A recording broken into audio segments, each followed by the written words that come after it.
Hallelujah. അപ്പോസ്തലനായ പൗലോസ് കൊലോസ്യർക്ക് എഴുതിയ ലേഖനം അതിൻ്റെ 3-ാം അധ്യായം 15-ാം വാക്യം വായിക്കാം. 14-ഉം 15-ഉം വായിക്കാം. കൊലോസ്യ ലേഖനം 3-ാം അധ്യായം 14-15 വാക്യങ്ങൾ വായിക്കാം.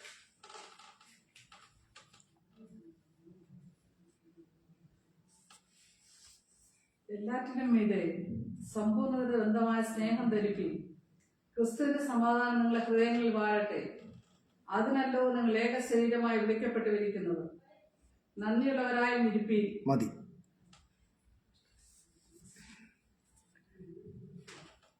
എല്ലാറ്റിനും മീതെ സമ്പൂർണതയുടെ ബന്ധമായ സ്നേഹം ധരിപ്പീൻ. ക്രിസ്തുവിന്റെ സമാധാനം നിങ്ങളുടെ ഹൃദയങ്ങളിൽ വാഴട്ടെ. അതിനല്ലോ നിങ്ങൾ ഏക ശരീരമായി വിളിക്കപ്പെട്ടുമിരിക്കുന്നത്. നന്ദിയുള്ളവരായും ഇരിപ്പീൻ. ഇതാണ് അപ്പോസ്തലനായ പൗലോസ് ഇവിടെ പറഞ്ഞിരിക്കുന്നത്. ഇവിടെ ഞാൻ ഇന്ന് ഫോക്കസ് ചെയ്യുന്നത് ഏക ശരീരം എന്നുള്ള ആ പ്രയോഗത്തെയാണ്. എന്നിരിക്കലും ഇവിടെ പറഞ്ഞിരിക്കുന്നത് തൊട്ട് മുകളിൽ നിന്ന് നമ്മൾ പരിശോധിക്കുമ്പോൾ ക്രിസ്തുവിലുള്ള ജനങ്ങളെ ഒന്നായി കാണുന്ന ഒരു കാര്യമാണ് അപ്പോസ്തലനായ പൗലോസ് അവിടെ എടുത്തു പറയുന്നത്. അവിടെ 10-ാം വാക്യം മുതൽ വായിക്കുമ്പോൾ, പഴയ മനുഷ്യനെ നിങ്ങൾ ഉരിഞ്ഞു കളഞ്ഞിട്ട് മനുഷ്യനെ സൃഷ്ടിച്ചവന്റെ പ്രതിമപ്രകാരം പരിജ്ഞാനത്തിനായി പുതുക്കം പ്രാപിക്കുന്ന പുതിയ മനുഷ്യനെ ധരിച്ചിരിക്കുന്നുവല്ലോ. അപ്പോൾ നമ്മെ സൃഷ്ടിച്ചവന്റെ പ്രതിമപ്രകാരം പരിജ്ഞാനത്തിനായി പുതുക്കം പ്രാപിക്കുന്ന പുതിയ മനുഷ്യനെ ധരിച്ചിരിക്കുന്നുവല്ലോ. അതിൽ യവനനും യഹൂദനും എന്നില്ല, പരിച്ഛേദനയും അഗ്രചർമ്മവും എന്നില്ല, ബർബരൻ, ശകൻ, ദാസൻ, സ്വതന്ത്രൻ എന്നുമില്ല. ക്രിസ്തുവത്രേ എല്ലാവരിലും എല്ലാം ആകുന്നു. ഇവിടെ ദാസന്മാരും യജമാനന്മാരും അങ്ങനെ പല വിധത്തിലുള്ളതായ ആളുകൾ ഉള്ളതായ ഒരു സമൂഹത്തെ അഡ്രസ് ചെയ്യുമ്പോൾ പറയുന്നത്, ഇവിടെ സൃഷ്ടിച്ചവന്റെ പ്രതിമപ്രകാരം പുതുക്കം പ്രാപിക്കുന്ന ആത്മാവിനെ പരിജ്ഞാനത്തിനായി പ്രാപിച്ചിരിക്കുന്നവരുടെ ഇടയിൽ എന്തില്ലെന്നാണ് പറഞ്ഞിരിക്കുന്നത്? യഹൂദനെന്നോ യവനനെന്നോ ദാസനെന്നോ യജമാനനെന്നോ പരിച്ഛേദനക്കാരനെന്നോ അഗ്രചർമ്മിയെന്നോ യാതൊരു വ്യത്യാസവും ഇല്ല എന്നുള്ളതാണ് പൗലോസ് എടുത്തു പറഞ്ഞിരിക്കുന്നത്. അപ്പോൾ ക്രിസ്തുവിൽ എല്ലാവരും ഒന്നാണ്. നമ്മെ സൃഷ്ടിച്ചവന്റെ പ്രതിമപ്രകാരം പരിജ്ഞാനത്തിനായി പുതുക്കം പ്രാപിക്കുന്ന മനുഷ്യനെയാണ് ധരിച്ചിരിക്കുന്നത്. അപ്പോൾ പഴയ മനുഷ്യനെ ഉരിഞ്ഞു കളഞ്ഞ് പുതിയ മനുഷ്യനെ ധരിച്ചിരിക്കുന്ന വിശ്വാസികളുടെ ഇടയിൽ വേറെ കൃത്യങ്ങളില്ല. വലിയവനെന്നോ ചെറിയവനെന്നോ വ്യത്യാസമില്ല. ദാസനെന്നോ യജമാനെന്നോ അതുപോലെ തന്നെ യഹൂദനെന്നോ യമനനെന്നോ അതുപോലെ തന്നെ പിന്നെ പറഞ്ഞിരിക്കുന്ന പ്രയോഗം എന്താണ്? ബർബറൻ, ശകൻ, ദാസൻ എന്നിങ്ങനെ യാതൊരു വ്യത്യാസവുമില്ല എന്ന് പറഞ്ഞുകൊണ്ട് എല്ലാവരെയും ചേർത്തുകൊണ്ട് പൗലോസ്ലീഹ പറയുന്നത് എന്താണ്? ക്രിസ്തുവത്രേ എല്ലാവരിലും എല്ലാം ആകുന്നു. അപ്പോൾ എല്ലാവരിലും എല്ലാം ആകുന്ന ക്രിസ്തുവിന്റെ അനുയായിയായിരിക്കുന്ന വിശ്വാസികളെ സംബന്ധിച്ച് വ്യത്യാസമില്ല എന്നുള്ളതാണ് പറഞ്ഞിരിക്കുന്നത്. എന്നിട്ട് പറയുകയാണ്, അതുകൊണ്ട് ദൈവത്തിന്റെ വ്രതന്മാരും, വ്രതന്മാരെന്ന് പറഞ്ഞാൽ എന്താണ്? തിരഞ്ഞെടുക്കപ്പെട്ടവരെന്നാണ് അർത്ഥം.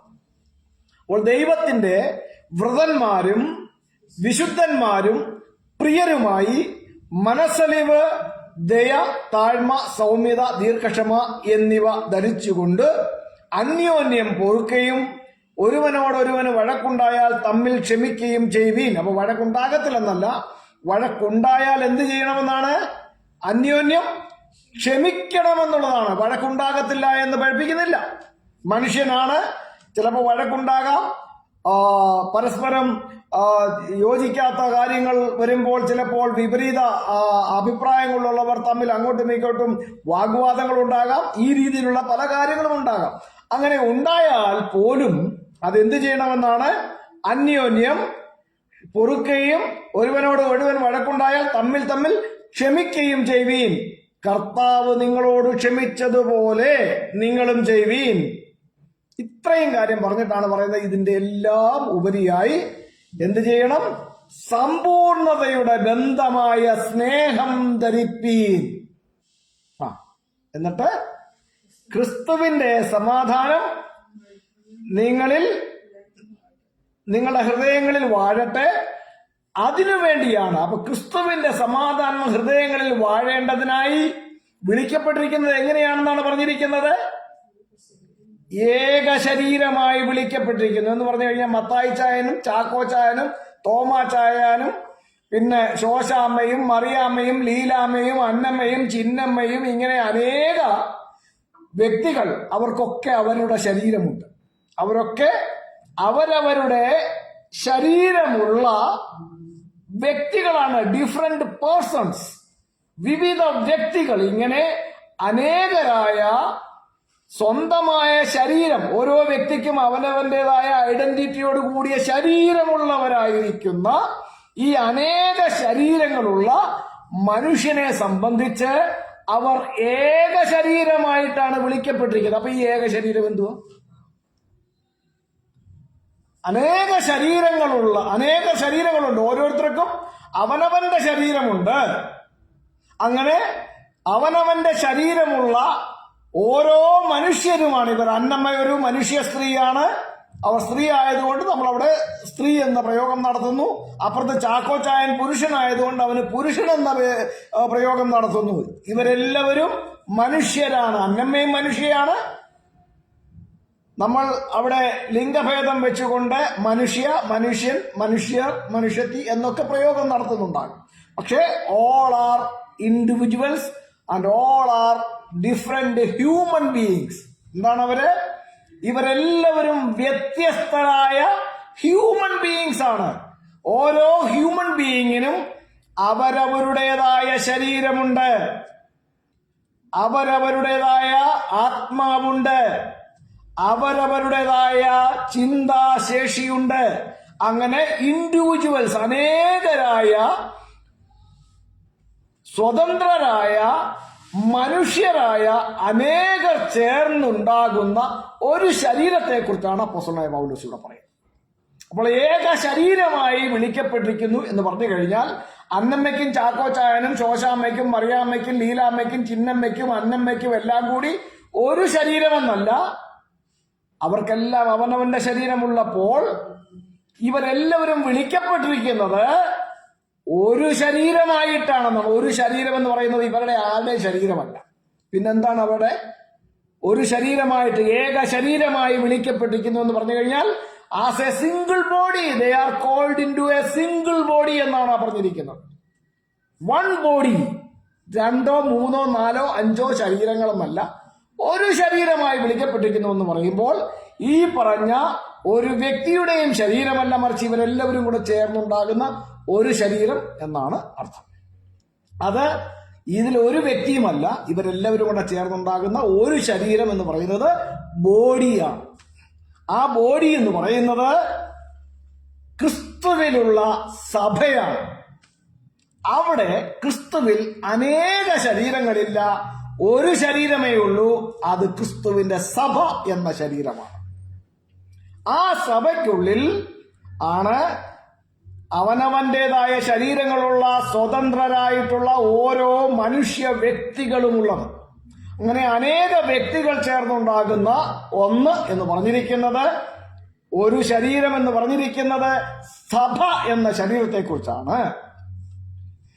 ഇതുപോലെയാണ് നമ്മൾ ഉൽപ്പത്തി പുസ്തകത്തിലേക്ക് പോയി കഴിഞ്ഞാൽ അതിന്റെ 2-ാം അധ്യായത്തിന്റെ 5-ാം വാക്യത്തിൽ നമുക്ക് കാണാം, 2 പേർ ചേർന്നുണ്ടാകുന്ന ഒരു ദേഹിയെ കുറിച്ച് പറയും. ഒരു ദേഹം, അല്ലേ? ഉൽപ്പത്തി പുസ്തകം 2-ാം അധ്യായത്തിന്റെ 5-ാം വാക്യം. 5-ാം വാക്യമാണോ 24-ാം വാക്യമാണോ? 24-ാം വാക്യം, ഉൽപ്പത്തി പുസ്തകം 2-ാം അധ്യായം 24-ാം വാക്യം വായിക്കേ. അതുകൊണ്ട് പുരുഷൻ അപ്പനെയും അമ്മയെയും വിട്ട് പിരിഞ്ഞ് ഭാര്യയോട് പറ്റിച്ചേരും, അവർ ഏകദേഹമായി തീരും. They will become one body. ഈ ബോഡി എന്താണ്? അപ്പൊ ഈ പുരുഷനും സ്ത്രീക്കും കൂടെ ഒരു ശരീരമേ ഉള്ളൂ. പുരുഷന്റെ ശരീരമുണ്ട്. പുരുഷൻ എന്ന് പറയുന്നത് അവന്റെ ശരീരവും ആത്മാവും ജീവനുമുള്ള ഒരു സ്വതന്ത്ര വ്യക്തി. അവൻ അങ്ങനെ ആയിരിക്കുമ്പോൾ അപ്പുറത്ത് അവന്റെ ഭാര്യയാകുന്ന സ്ത്രീ സ്വന്തം ശരീരവും സ്വന്തമായ ആത്മാവും ജീവനുമുള്ള ഒരു സ്വതന്ത്ര വ്യക്തിയാണ് ഭാര്യ എന്ന് പറയുന്നത്. അങ്ങനെ ഈ രണ്ട് വ്യക്തികൾ ചേർന്ന് ഒരു ദേഹമായി തീരും എന്ന് പറഞ്ഞാൽ they will become one body എന്ന് പറഞ്ഞു കഴിഞ്ഞാൽ, അല്ലെങ്കിൽ ഒരു ശരീരമായി തീരും എന്ന് പറഞ്ഞു കഴിഞ്ഞാൽ അതിനർത്ഥം എന്താണ്? രണ്ടുപേർക്കും കൂടെ ഒരു ശരീരം എന്ന് പറഞ്ഞാല് ആദം എന്ന് പറയുന്ന പുരുഷനും ഹവ്വ എന്ന് പറയുന്ന സ്ത്രീയും കൂടി ചേർന്നുണ്ടാകുന്ന ഒരു ശരീരമെന്ന് പറയുന്നത് അവരുടെ രണ്ടുപേരുടെയും ശരീരമല്ല, മറിച്ച് കുടുംബം എന്ന ശരീരത്തെ കുറിച്ചാണ് അവിടെ പറഞ്ഞിരിക്കുന്നത്. കുടുംബം, ഭാര്യയും ഭർത്താവും ചേർന്നുണ്ടാകുന്ന കുടുംബം എന്ന ശരീരത്തെ കുറിച്ചാണ് വൺ ബോഡി എന്നവിടെ പറഞ്ഞിരിക്കുന്നത്. പലരും ഈ ഭാഗങ്ങളെയൊക്കെ മിസ്കോട്ട് ചെയ്തുകൊണ്ട് പഠിപ്പിക്കുന്നത് നമ്മൾ കണ്ടിട്ടുണ്ട്. അപ്പോൾ ഇങ്ങനെ മിസ്കോട്ട് ചെയ്യുന്നവരുടെ മുൻപിൽ നമ്മൾ ഈ കാര്യങ്ങൾ നന്നായി മനസ്സിലാക്കി വേണം പറയേണ്ടതും സംസാരിക്കേണ്ടതും. അപ്പോൾ ഇവിടെ നമ്മൾ കൊലോസ്യ ലേഖനം 3-ാം അധ്യായത്തിന്റെ 15-ാം വാക്യത്തിൽ കണ്ട ഏക ശരീരം എന്ന് പറഞ്ഞത് എന്താണ്? അത് ക്രിസ്തുവിന്റെ സഭ എന്ന ശരീരത്തെ കുറിച്ചാണ്, അതല്ലാതെ ഒരു മനുഷ്യനെ കുറിച്ചല്ല. എന്നതുപോലെ തന്നെ ഉൽപ്പത്തി പുസ്തകം 2-ാം അധ്യായത്തിന്റെ 24-ാം വാക്യത്തിൽ നമ്മൾ കണ്ടത് ആദം എന്ന ഒരു മനുഷ്യനെ കുറിച്ചോ ഹവ്വ എന്ന ഒരു മനുഷ്യത്തെയെ കുറിച്ചോ അല്ല, മറിച്ച് ഇവർ രണ്ടുപേരും കൂടെ ചേർന്നുണ്ടാകുന്ന കുടുംബം എന്ന വൺ ബോഡിയെ കുറിച്ചാണ് അവിടെ പറഞ്ഞിരിക്കുന്നത്. ഇത് എടുത്തു പറയാൻ കാരണം നമ്മൾ ഈ വായിച്ച രണ്ട് വാക്യങ്ങളും ഉൽപ്പത്തി പുസ്തകം 2-ാം അധ്യായത്തിന്റെ 24-ാം വാക്യം എടുത്താലും കൊലോസ്യ ലേഖനം 3-ാം അധ്യായത്തിന്റെ 15-ാം വാക്യം എടുത്താലും ഇവിടെയെല്ലാം നമ്മൾ കാണുന്ന എബ്രായ ഭാഷയിലുള്ള ബൈബിളിൽ എക്കാദ് എന്നൊരു പദം കാണാൻ കഴിയും. എക്കാദ്, ആ വൺ ബോഡി എന്നതിന് അവിടെ ഉപയോഗിച്ചിരിക്കുന്നത് എക്കാദ് എന്നുള്ള പദമാണ്. ഒന്ന് എന്ന അർത്ഥത്തിൽ തന്നെയാണ് അവിടെ ഉപയോഗിച്ചിരിക്കുന്നത്. സഭ എന്നത് അനേക സഭയില്ല, ഒരു സഭയേ ഉള്ളൂ ക്രിസ്തുവിന്. അത് one body, body of Christ. ക്രിസ്തുവിന്റെ ശരീരം അനേകമില്ല, ഒന്നേയുള്ളൂ. അത് ശരീരവും ആത്മാവും ജീവനുമുള്ള അനേക വ്യക്തികൾ ചേർന്നുണ്ടാകുന്ന ഒരു സഭയാണ് എന്ന് മനസ്സിലാക്കണം. അതുപോലെ തന്നെയാണ് ഉൽപ്പത്തി പുസ്തകം 2-ാം അധ്യായത്തിന്റെ 24-ാം വാക്യത്തിൽ നമ്മൾ കണ്ട വൺ ബോഡി എന്ന് പറഞ്ഞിരിക്കുന്നത് ശരീരവും ആത്മാവും ജീവനുമുള്ള ആദം എന്ന മനുഷ്യനും ശരീരവും ആത്മാവും ജീവനുമുള്ള ഹവ്വ എന്ന മനുഷ്യത്തെയും ചേർന്നുണ്ടാകുന്ന വൺ ബോഡി എന്നത് ഒരു കുടുംബം എന്നാണ്, അല്ലാതെ ഒരു മനുഷ്യൻ എന്നല്ല. കൊലോസ്യ ലേഖനം 3-ാം അധ്യായത്തിന്റെ 15-ാം വാക്യത്തിൽ അന്നമ്മേ ശോശാമ്മയും ചാക്കോച്ചനും മത്തായിച്ചായനും അതുപോലെ തന്നെ ചിന്നമ്മയും ഒക്കെ ചേർന്നുണ്ടാകുന്ന വൺ ബോഡി എന്ന് പറയുന്നത് ഒരു മനുഷ്യൻ എന്നല്ല, മറിച്ച് സഭ എന്ന ശരീരത്തെ കുറിച്ചാണ് പറഞ്ഞിരിക്കുന്നത്. ഇവിടെ എല്ലാം എക്കാദ് എന്നുള്ള പദം ഉപയോഗിച്ചിട്ടുണ്ട്. അപ്പോൾ ഈ എക്കാദ് എന്നുള്ളതായ എബ്രായ ഭാഷയിലുള്ള ഈ പദത്തെ മിസ്കോട്ട് ചെയ്യുന്ന ചില ആൾക്കാർക്ക് വേണ്ടിയാണ് ഞാൻ ഈ ഭാഗങ്ങൾ എടുത്തു കാണിച്ചത്. അപ്പോൾ ഇവരെല്ലാം സ്ഥാപിക്കാൻ ശ്രമിക്കുന്ന ചില ദുരുപദേശങ്ങളുണ്ട്, അതിനെയാണ് നമ്മൾ ഇവിടെ കൗണ്ടർ ചെയ്യുന്നത്.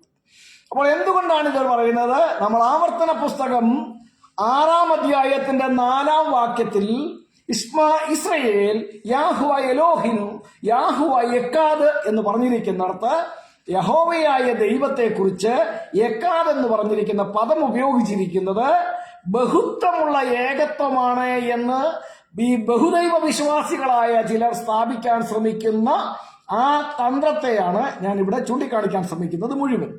അവർ ഗോഡ് ഈസ് എ ബീയിങ് എന്ന് തന്നെയാണ് പറഞ്ഞിരിക്കുന്നത്. എന്ന് പറഞ്ഞാൽ ദൈവമോ, അവിടെ നമ്മൾ എടുത്തു ശ്രദ്ധിക്കണം.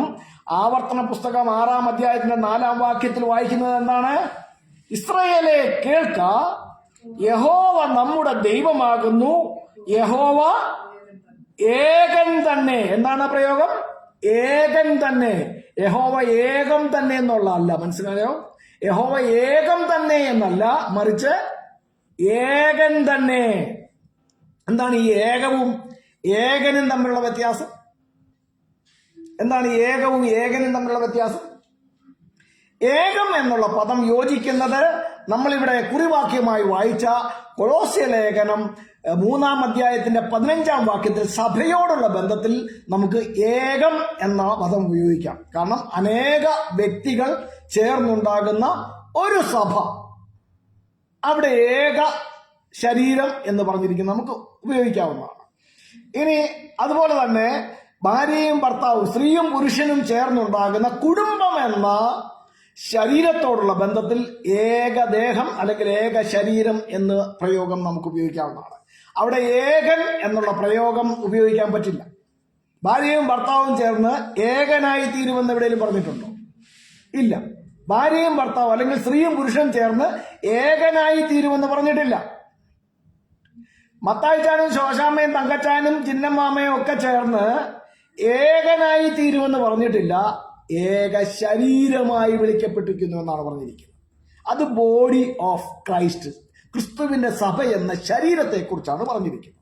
ഇത് മനസ്സിലായല്ലോ? അപ്പോൾ അപ്പുറത്ത് കുടുംബം എന്ന ശരീരത്തെക്കുറിച്ചും ഇവിടെ സഭ എന്ന ശരീരത്തെക്കുറിച്ചുമാണ് ഏകമെന്ന പ്രയോഗം നമുക്ക് ഉപയോഗിക്കാവുന്നത്. എന്നാൽ ദൈവത്തോടുള്ള ബന്ധത്തിൽ അനേകർ ചേർന്ന ഏകമാണ് എന്ന് ബൈബിളിൽ ഒരിടത്തും പറഞ്ഞിട്ടില്ല. ദൈവത്തോടുള്ള ബന്ധത്തിൽ ഏകൻ എന്ന പദം തന്നെയാണ് ഉപയോഗിച്ചിരിക്കുന്നത്.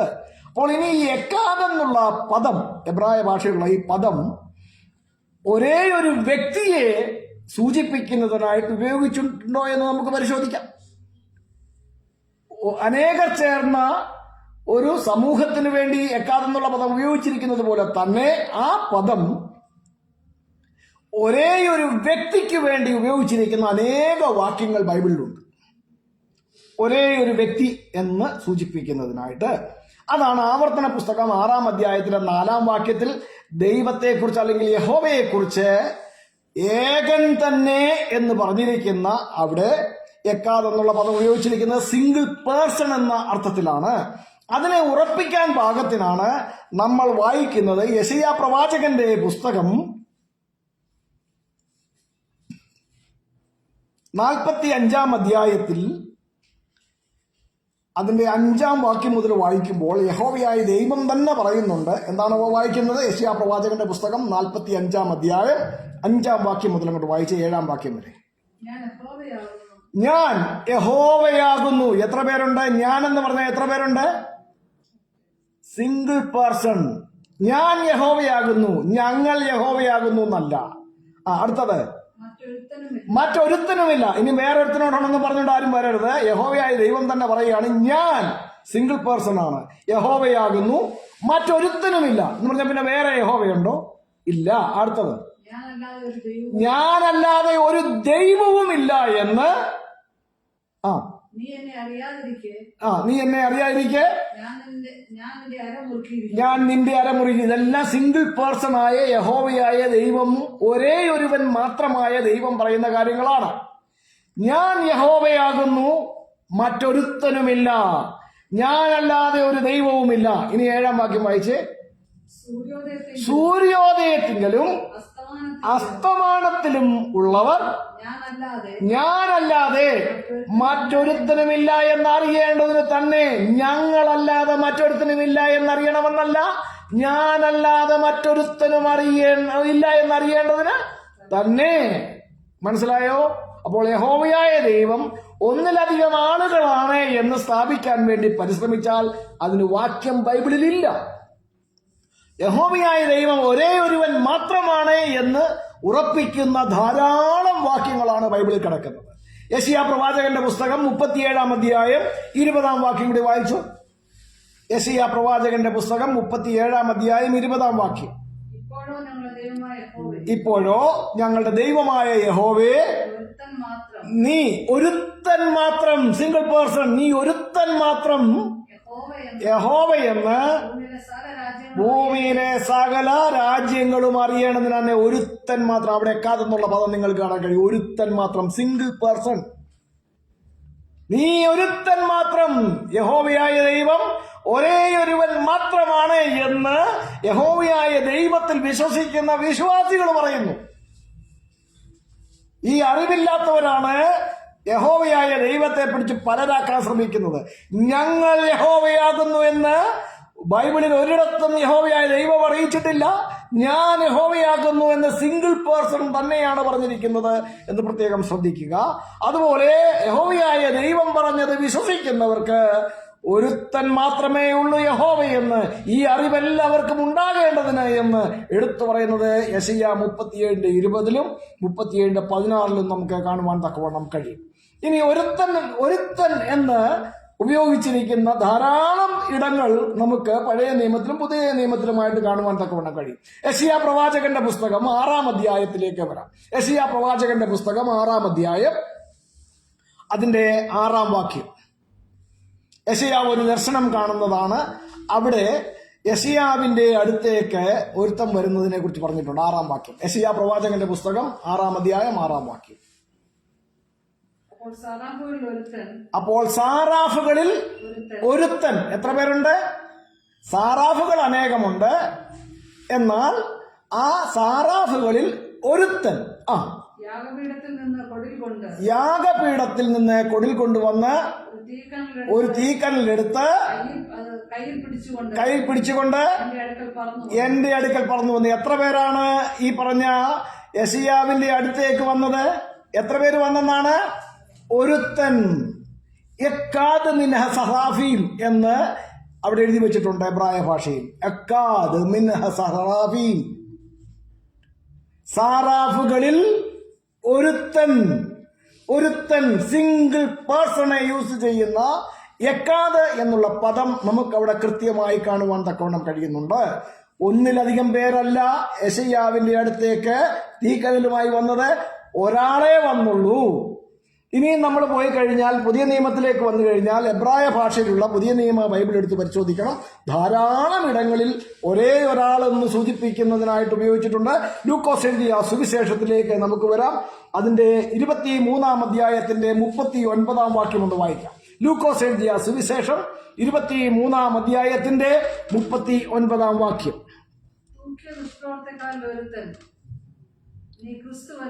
ദുഷ്പ്രവർത്തിക്കാരിൽ ഒരുത്തൻ, അനേക ദുഷ്പ്രവർത്തിക്കാർ അവിടെ നിൽപ്പുണ്ട്. അവരിൽ ഒരുത്തൻ യേശുവിനോട് പറയുകയാണ്, നീ ക്രിസ്തുവല്ലയോ? നിന്നെ തന്നെയും സോറി ഞാൻ പറഞ്ഞ അനേക ദുഷ്പ്രവൃത്തി അവിടെ നിൽപ്പെന്നുള്ളതല്ല. യേശുവിനോട് കൂടി ക്രൂശിൽ തൂക്കിയ കള്ളന്മാരാണ് ആ ദുഷ്പ്രവർത്തിക്കാരെന്ന് പറഞ്ഞിരിക്കുന്നത്. അവരിൽ ഒരുവൻ, 2 ദുഷ്പ്രവർത്തിക്കാരെ യേശുവിന്റെ അപ്പുറവും ഇപ്പുറവുമായിട്ട് കുരിശിൽ തൂക്കി. അതിൽ നിന്നും ഒരുത്തൻ എന്താ പറഞ്ഞത്? നീ ക്രിസ്തുവല്ലയോ? നിന്നെ തന്നെയും ഞങ്ങളെയും രക്ഷിക്ക എന്ന് പറഞ്ഞു. 2 പേരാണോ പറഞ്ഞത്, അതോ ഒരാളാണോ പറഞ്ഞത്? ഒരാൾ. ദുഷ്പ്രവർത്തിക്കാരിൽ ഒരുത്തൻ പറഞ്ഞു, നീ ക്രിസ്തുവല്ലയോ? നീ നിന്നെ തന്നെയും ഞങ്ങളെയും രക്ഷിക്ക എന്ന് പറഞ്ഞു. ഇനി നമുക്ക് മത്തായി എഴുതിയ സുവിശേഷം 27 അധ്യായത്തിന്റെ 48 വാക്യം വായിക്കാം. ഞാൻ ഈ വായിച്ച വാക്യങ്ങളിലെല്ലാം എക്കാതെ എന്നുള്ള പദമുണ്ട്. ആ ഒരുത്തൻ എന്ന് പറഞ്ഞിരിക്കുന്നിടത്ത് ഒരുത്തൻ സിംഗിൾ പേഴ്സണെയാണ് സൂചിപ്പിക്കുന്നത്. അവിടെ എല്ലാം എക്കാതെ എന്നുള്ള പദം നിങ്ങൾക്ക് കാണുവാൻ തക്കവണ്ണം കഴിയും. 27 അധ്യായത്തിന്റെ 48 വാക്യം. മത്തായി എഴുതിയ സുവിശേഷം 27 അധ്യായത്തിന്റെ 48 വാക്യം. ഉടനെ അവരിൽ ഒരുത്തൻ, ആരാണ്? പടയാളികളിൽ ഒരുത്തൻ ഓടി ഒരു സ്പോൺ എടുത്ത് പുളിച്ച വീഞ്ഞ് നിറച്ച ഓടത്തണ്ടിന്മേലാക്കി യേശുവിന് കുടിപ്പാൻ കൊടുത്തു. എത്ര പടയാളികളാ യേശുവിന് കുടിപ്പാൻ കൊടുത്തത്? ഒരുത്തൻ, സിംഗിൾ പേഴ്സൺ. ഇനിയും അനേക വാക്യങ്ങളുണ്ട്. നമ്മൾ ബൈബിളിൽ ഇനിയും പരിശോധിച്ചു കഴിഞ്ഞാൽ സിംഗിൾ പേഴ്സണെ ഇൻഡിക്കേറ്റ് ചെയ്യുന്ന അനേക വാക്യങ്ങൾ ബൈബിളിലുണ്ട്. ഇവിടെ റോമാലേഖനം 3-ാം അധ്യായത്തിന്റെ 30-ാം വാക്യത്തിൽ ദൈവം ഏകനല്ലോ എന്ന് പറഞ്ഞിരിക്കുന്നിടത്ത് സിംഗിൾ പേഴ്സണെ ഇൻഡിക്കേറ്റ് ചെയ്യുന്ന വാക്യമാണ്. അവിടെ വളരെ കൃത്യമായി എക്കാതെന്നുള്ള പദം ഉപയോഗിച്ചിട്ടുണ്ട്. ഞാൻ എബ്രായ ഭാഷയുള്ള പുതിയ നിയമത്തെ കുറിച്ചാണ് പറയുന്നത്. അവിടെ എക്കാതെന്നുള്ള പദം നിങ്ങൾക്ക് കാണുവാൻ തക്കവണ്ണം കഴിയും. അതുപോലെ ഗലാത്യ ലേഖനം 3-ാം അധ്യായം 20-ാം വാക്യത്തിൽ ദൈവമോ ഒരുത്തൻ മാത്രം എന്ന് പറഞ്ഞിരിക്കുന്ന ആ വാക്യത്തിൽ എക്കാതെന്നുള്ള പദം കാണുവാൻ കഴിയും. അതുപോലെ തന്നെ 1 തിമോത്തിയോസ് 2-ാം അധ്യായത്തിന്റെ 5-ാം വാക്യത്തിൽ ദൈവം ഒരുവൻ എന്ന് പറഞ്ഞിരിക്കുന്നിടത്ത് സിംഗിൾ പേഴ്സൺ ആണ് ദൈവം എന്നുള്ളത് സൂചിപ്പിക്കുന്ന എക്കാതെന്നുള്ള പദം നിങ്ങൾക്ക് അവിടെ കാണാൻ കഴിയും. തൊട്ടപ്പുറത്ത് അടുത്ത ആളെ കുറിച്ച് പറഞ്ഞിട്ടുണ്ട്. മനുഷ്യർക്കും ദൈവത്തിനും മധ്യസ്ഥനായ യേശുക്രിസ്തു എന്ന മറ്റൊരുത്തിനെ കുറിച്ചാണ് പറഞ്ഞിരിക്കുന്നത്. ഈ രണ്ടിടത്തും എക്കാതെന്നുള്ള പദം കാണുവാൻ കഴിയും. ദൈവം ഒരുവൻ എന്നതിന് അവിടെ ഒരുവൻ എന്നതിന് എക്കാതെന്ന് ഉപയോഗിച്ചിട്ടുണ്ട്. ദൈവത്തിനും മനുഷ്യർക്കും മധ്യസ്ഥനും ഒരുവൻ എന്ന് പറഞ്ഞിരിക്കുന്നിടത്തും എക്കാതെന്നുള്ള പദം ഉപയോഗിച്ചിട്ടുണ്ട്. ആദ്യം പറഞ്ഞിരിക്കുന്ന ഒരുവൻ ദൈവമാണ്. രണ്ടാമത് പറഞ്ഞിരിക്കുന്ന ഒരുവൻ എന്ന് പറഞ്ഞിരിക്കുന്നത് യേശുക്രിസ്തു എന്ന മനുഷ്യനുമാണ്. ഇതും അവിടെ നിങ്ങൾക്ക് കാണുവാൻ തക്കവണ്ണം കഴിയും. ഇങ്ങനെ അനേക വാക്യങ്ങൾ ഇനിയും നമുക്ക് ചൂണ്ടിക്കാണിക്കുവാൻ തക്കവണ്ണമുണ്ട്. ഇനി നമ്മൾ പലരും കൊണ്ടുവരുന്ന മറ്റൊരു വാക്യം കൂടി എടുക്കാം. ഉൽപ്പത്തി പുസ്തകം 1-ാം അധ്യായത്തിന്റെ 5-ാം വാക്യം അതുകൂടി സൂചിപ്പിച്ച് നമുക്ക് നിർത്താവുന്നതാണ്. ഉൽപ്പത്തി പുസ്തകം 1-ാം അധ്യായത്തിന്റെ 5-ാം വാക്യം. ദൈവം വെളിച്ചത്തിന് പകലെന്നും ഇരുളിനെ രാത്രി എന്നും പേരിട്ടു. സന്ധ്യയായി ഉഷസ്സുമായി 1-ാം ദിവസം. അപ്പോൾ ഈ 1-ാം ദിവസത്തിനും ഈ പറഞ്ഞിരിക്കുന്ന എക്കാതെന്നുള്ള പദം ഉപയോഗിച്ചിട്ടുണ്ട്. അപ്പൊ ചില വ്യാഖ്യാനികൾ എന്ത് ചെയ്യുന്നറിയാമോ? രാവും പകലും കൂടി ചേർന്ന ഒന്ന്, മനസ്സിലായില്ലേ? അതാണ് എക്കാത് എന്ന് പറഞ്ഞിരിക്കുന്നത്. നിങ്ങൾ മനസ്സിലാക്കണം, പകലിന് ഡേ എന്നും രാത്രിക്ക് അല്ലെങ്കിൽ ഇരുളിന് വെളിച്ചത്തിന് പകലെന്നും ഇരുളിന് രാത്രി എന്നും പേരിട്ടു. അപ്പോൾ ഇരുളും പകലും കൂടി ചേർന്നുള്ള ഒന്ന്, അതൊരു ദിവസത്തെയാണ് സൂചിപ്പിക്കുന്നത്. 1 ഡേ എന്ന് സൂചിപ്പിച്ചിരിക്കുന്നത്. അപ്പോൾ പകലിനാണ് ഡേ എന്നിട്ടിരിക്കുന്നത് എന്നൂടെ മറന്നു പോകരുത്. പകലിനാണ് ഡേ എന്നിട്ടിരിക്കുന്നത്, രാത്രിക്ക് ഡേ എന്നിട്ടിട്ടില്ല. എന്നാൽ ഈ പകലിനോട് ചേർന്ന് രാത്രിയും കൂടെ ആവുമ്പോൾ ഒരു ദിവസം എന്ന്, ഒരു ദിവസം എത്ര ദിവസമുണ്ട്? ഒരു രാത്രിയും ഒരു പകലും കൂടെ ചേർന്നാൽ എത്ര ദിവസമുണ്ട്? ഒരു ദിവസമേ ഉള്ളൂ. മനസ്സിലായില്ലേ? അപ്പോൾ ഇവിടെ രണ്ടെണ്ണം ചേർന്ന ഒന്നല്ല, മറിച്ച് രാവും പകലും കൂടി, അതായത് ഇരുളും വെളിച്ചവും കൂടെ ചേർന്നതാണ് ഒരു ദിവസം എന്ന് പറയുന്നത്. അവിടെ എത്ര ദിവസമുണ്ട്? ഒരു ദിവസമേ ഉള്ളൂ. ഡേ ആണ് പകലെന്ന് പേര് കൊടുത്തിരിക്കുന്നത്. അപ്പോൾ ഇവിടെ എല്ലാം നിങ്ങൾ പരിശോധിച്ചു കഴിഞ്ഞാൽ നിങ്ങൾക്ക് മനസ്സിലാക്കുവാൻ കഴിയുന്നത്, വ്യക്തി എന്ന നിലയിൽ എക്കാത് എന്നുള്ള പദം ഉപയോഗിച്ചിരിക്കുന്നത് സിംഗിൾ പേഴ്സണാണ്. എന്നാൽ ഒരു സമൂഹത്തെ സൂചിപ്പിക്കുന്ന ആ സാമൂഹികമായ ഒന്നിനെ സൂചിപ്പിക്കാൻ വേണ്ടിയിട്ട് എക്കാതെന്നുള്ള പദം ഉപയോഗിച്ചിട്ടുണ്ട്. അവിടെയെല്ലാം അനേക വ്യക്തികൾ, സ്വന്തം ശരീരവും ആത്മാവും ജീവനുമുള്ള ഇൻഡിവിജ്വൽസ്, അനേക വ്യക്തികൾ ചേർന്നുണ്ടാകുന്ന ഒന്നെന്ന് പറഞ്ഞു കഴിഞ്ഞാൽ ഒരു വ്യക്തിയല്ല, അനേക വ്യക്തികൾ ചേർന്നുണ്ടാകുന്ന ഒരു സഭ അല്ലെങ്കിൽ ഒരു കുടുംബം എന്ന നിലയിലാണ് അവിടെ എക്കാത് ഉപയോഗിച്ചിരിക്കുന്നത്. അപ്പോൾ വ്യക്തി എന്ന നിലയിൽ എക്കാതെന്നുള്ള പദം ദൈവത്തോടുള്ള ബന്ധത്തിൽ ഉപയോഗിച്ചിട്ടുണ്ട്. വ്യക്തി എന്ന നിലയിൽ അത് സിംഗിൾ പേഴ്സണെയാണ് ഇൻഡിക്കേറ്റ് ചെയ്തിരിക്കുന്നത്, ഒന്നിലധികം ആളുകളെ അല്ല.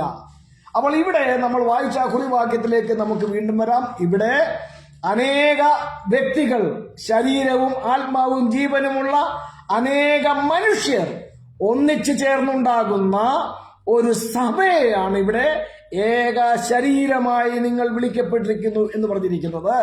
അവിടെ ഈ ശരീരം, ആത്മാവ്, ജീവൻ ഇവ ഓരോ വ്യക്തികൾക്കും ഉണ്ടെങ്കിലും ഇവരെ ആരെയും വലിയവനെന്നും ചെറിയവനെന്നും കാണാതെ ക്രിസ്തുവിൽ എല്ലാവരും ഒന്നാണ്. All are equal. അവിടെ വലിയവനെന്നും ചെറിയവനെന്നും വ്യത്യാസമില്ല, ദാസനെന്നും യജമാനെന്നും വ്യത്യാസമില്ല. അവിടെ എല്ലാവരിലും എല്ലാമായിരിക്കുന്ന ക്രിസ്തുവാണ് ഉള്ളത് എന്നാണ് പറഞ്ഞിരിക്കുന്നത്. അവിടെ യഹൂദനെന്ന് വലിയ തല പൊക്കം കാണിക്കേണ്ട ആവശ്യമില്ല, യവനെന്ന് പറഞ്ഞുകൊണ്ട് ആരെയും ചവിട്ടി തേക്കേണ്ട ആവശ്യവുമില്ല, ദാസനെന്നും ബർബരനെന്നും ഒന്നും വ്യത്യാസമില്ല, ശകനെന്ന് വ്യത്യാസമില്ല, സ്വതന്ത്രനെന്ന് വ്യത്യാസമില്ല. എല്ലാവരും ഒരുപോലെയാണ്. ക്രിസ്തു അത്രേ എല്ലാവരിലും എല്ലാമാകുന്നു. അതുകൊണ്ട് ദൈവത്തിന്റെ വ്രതന്മാരും വിശുദ്ധരും പ്രിയരുമായി മനസ്സലിവ്, ദയ, താഴ്മ, സൗമ്യത, ദീർഘക്ഷമ എന്നിവ ധരിച്ചുകൊണ്ട് അന്യോന്യം പൊറുക്കുകയും ഒരുവനോട് ഒരുവന് വഴക്കുണ്ടായാൽ തമ്മിൽ തമ്മിൽ ക്ഷമിക്കുകയും ചെയ്യുവീൻ. കർത്താവ് നിങ്ങളോട് ക്ഷമിച്ചതുപോലെ നിങ്ങളും ചെയ്യുവീൻ. എല്ലാറ്റിനും മീതെ സമ്പൂർണതയുടെ ബന്ധമായ സ്നേഹം ധരിപ്പീൻ. ക്രിസ്തുവിന്റെ സമാധാനം നിങ്ങളുടെ ഹൃദയങ്ങളിൽ വസിക്കട്ടെ, വാഴട്ടെ. അതിനല്ലോ നിങ്ങൾ അനേക വ്യക്തികളായ, അനേകം മനുഷ്യരായ നിങ്ങൾ ഏക ശരീരമായി വിളിക്കപ്പെട്ടിരിക്കുന്നത് എന്നാണ് പൗലോസ്ലീഹ ഇവിടെ പറഞ്ഞിരിക്കുന്നത്. അതുകൊണ്ട് നമ്മൾ ക്രിസ്തുവിന്റെ ശരീരമായതിനാൽ പരസ്പര സ്നേഹത്തിൽ, ഐക്യതയിൽ, അതാണ് അവിടുത്തെ ഒന്ന്, ഏക ശരീരം എന്ന് പറഞ്ഞിരിക്കുന്നത്. അനേക മനുഷ്യരായ നമ്മൾ ഒന്നിച്ചു വസിക്കുക എന്നുള്ളതാണ്. ഇവിടെ ആണ് നമ്മൾ തിരിഞ്ഞുപോയി ചിന്തിക്കേണ്ടത്. ദൈവത്തോടുള്ള ബന്ധത്തിൽ പലര് ചേർന്ന് ഒന്നാണെന്നൊക്കെ പറഞ്ഞുകൊണ്ട് വരുമ്പോൾ പല ദൈവങ്ങൾ ചേർന്ന ഒരു ദൈവമെന്നാണോ അവർ പറയുന്നത് എന്നുള്ള ഇനി അവർ പറയേണ്ടി വരും. മനസ്സിലായില്ലേ? പല ദൈവങ്ങൾ ചേർന്ന്, ഇവിടെ അനേകം മനുഷ്യർ ചേർന്ന് ഒന്നിനെ കുറിച്ചാണ് പറഞ്ഞത്. കുടുംബം എന്ന നിലയിൽ ഭാര്യയും ഭർത്താവും അല്ലെങ്കിൽ സ്ത്രീയും പുരുഷനും രണ്ട് വ്യത്യസ്ത വ്യക്തികൾ ചേർന്നുണ്ടാകുന്നത് ഒന്നാണ്. ഇവിടെ പറഞ്ഞിരിക്കുന്ന ഏക ശരീരം എന്ന് പറഞ്ഞിരിക്കുന്നത് ശരീരവും ആത്മാവും ജീവനുമുള്ള അനേക മനുഷ്യർ ചേർന്നുണ്ടാകുന്ന ഒന്നാണ്. അവർ ഓരോരുത്തരും ഓരോ മനുഷ്യരാണ്. സ്ത്രീയും പുരുഷനും ഓരോ മനുഷ്യരാണ്, ഒരു മനുഷ്യനല്ല, ഓരോ മനുഷ്യരാണ്.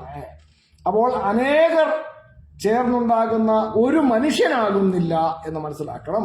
അപ്പോൾ ഇവിടെ നമ്മൾ ദൈവത്തെക്കുറിച്ചുള്ള വ്യാഖ്യാനികളോട് ചോദിക്കണം, ഈ പറഞ്ഞിരിക്കുന്ന ദൈവം ഒരു വ്യക്തിയാണോ അതോ ഒന്നിലധികം വ്യക്തികളാണോ? ഒന്നിലധികം വ്യക്തികളാണെങ്കിൽ അവരിൽ ഓരോരുത്തരും ദൈവമാണെങ്കിൽ ഒന്നിലധികം ദൈവം ഉണ്ടാകണം. ഒരു എക്സാമ്പിൾ ഞാൻ നിങ്ങൾക്ക് ചൂണ്ടിക്കാണിക്കാൻ. ചില വ്യാഖ്യാതാക്കളുടെ വ്യാഖ്യാന ശാസ്ത്രം. എന്റെ കയ്യിലിരിക്കുന്ന സാധനം കണ്ടോ? ഇതെന്താണെന്ന് നിങ്ങൾക്ക് മനസ്സിലായോ? ഇത് ആപ്പിളാണ്, ഇതും ആപ്പിളാണ്, ഇതും ആപ്പിളാണ്.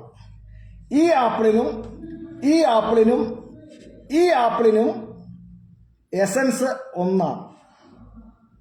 ഇതിന്റെ മൂന്നിന്റെയും സത്ത ഒന്നാണ്. ഇതിന്റെ സത്തയും ഇതിന്റെ സത്തയും ഇതിന്റെ സത്തയും ഒന്നാണ്. അതുകൊണ്ട് ഇത് എത്ര ആപ്പിളുണ്ട്? ഇത് എത്ര ആപ്പിളുണ്ട്? ഒരാപ്പിളാണോ അതോ മൂന്നാപ്പിളാണോ? മൂന്ന് ആപ്പിൾ.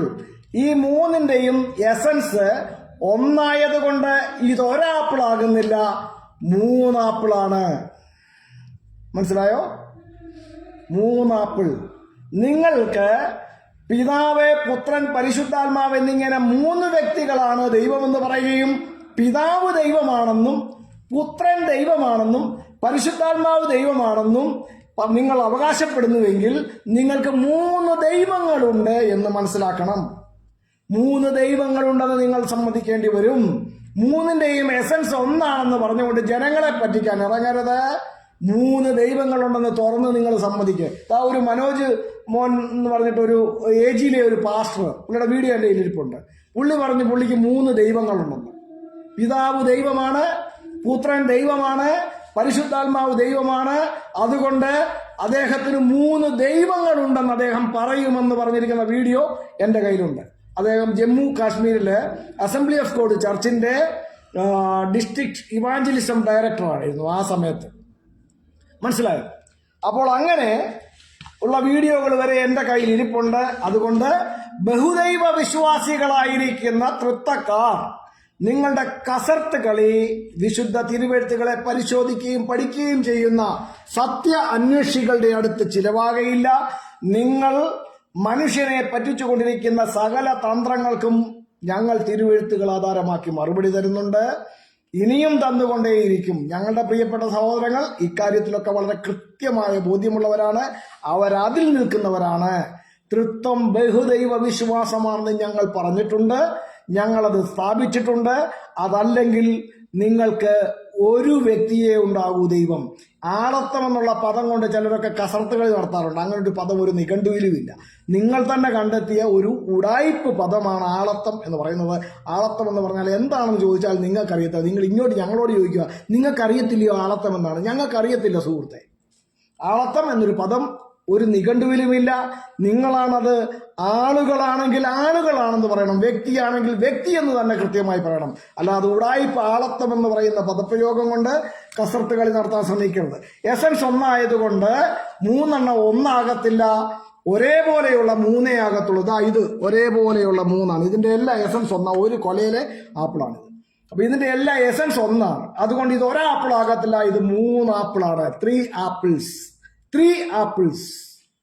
ഓക്കെ, ദൈവം അനുഗ്രഹിക്കട്ടെ എന്റെ പ്രിയ സഹോദരങ്ങളെ. ആകയാൽ നമ്മൾ ക്രിസ്തുവാണ് നമ്മിൽ എല്ലാവരിലും എല്ലാമായിരിക്കേണ്ടത്.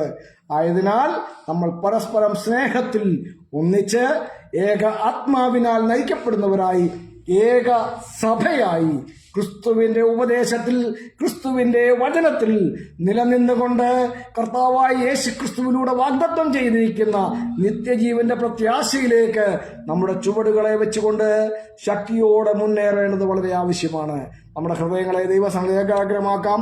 കേൾക്കപ്പെട്ട വചനങ്ങളുടെ മുമ്പിൽ നമ്മെ തന്നെ സമർപ്പിച്ചുകൊണ്ട് നമുക്ക് പ്രാർത്ഥിക്കാം.